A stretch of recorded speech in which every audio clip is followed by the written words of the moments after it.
एक बूढ़ा आदमी झील के पास गया रोटी लेकर खाने के लिए।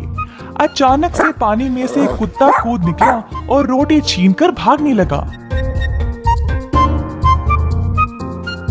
बूढ़ा आदमी भी कुत्ते के पीछे भागने लगा।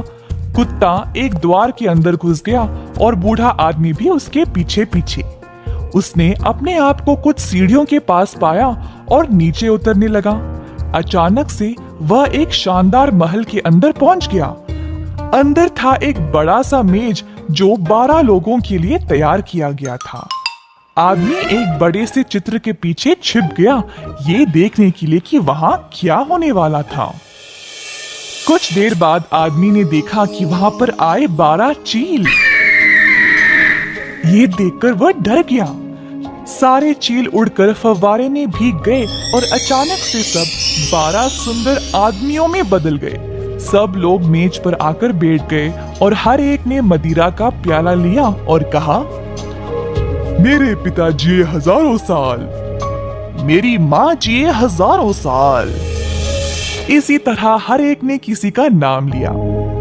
अंत में एक जवान आदमी ने कहा, मेरी प्यारी पत्नी जिए हजारों साल, पर क्रूर माँ पर एक अभिशाप जिसने किया मेरे सुनहरे खोल का नाश। ऐसा कहकर वह रोने लगा। थोड़ी देर बाद सब आदमी उठे और वापस फव्वारे के पास गए। फिर से चील के रूप में बदलकर वहां से उड़ चले। बूढ़ा आदमी भी वहां से चला गया। जल्द उसको पता चला कि राजकुमारी की सेहत ठीक नहीं थी। उसको पता था कि राजकुमारी को कहानियां सुनना अच्छा लगता था, तो वह उससे मिलने गया। बूढ़ा आदमी राजकुमारी को उन 12 चील की कहानी सुनाने लगा।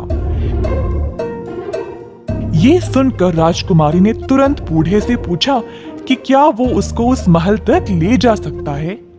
क्यों नहीं राजकुमारी, आइए मेरे साथ। महल पहुंचकर दोनों राजकुमारी और बूढ़ा चित्र के पीछे छुप गए।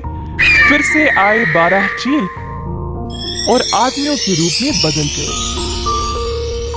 उसी समय राजकुमारी ने उन आदमियों में से अपने पति को पहचान लिया। आदमी बैठ गए मेज पर और राजकुमार ने फिर से अपना प्याला लिया और कहा, मेरी प्यारी पत्नी जिए हजारों साल, पर क्रूर माँ पर एक अभिशाप जिसने किया मेरे सुनहरे खोल का नाश। राजकुमारी को अब रहा नहीं किया और चित्र के पीछे से निकलकर अपने पति के पास दौड़ते गई और उसको गले से लगा लिया। राजकुमार ने भी उसको पहचान लिया और कहा, तुम्हें याद है, मैंने तुमसे कहा था कि तुम मुझे उस दिन धोखा दे दोगी।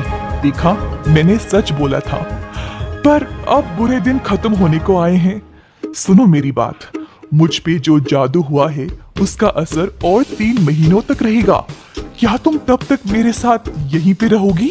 राजकुमारी ने मान लिया और उसने बूढ़े आदमी को ये आदेश दिया, मेरे महल पर वापस जाओ और मेरे माता पिता को बोलना कि मैं अब यहीं पर रहूंगी।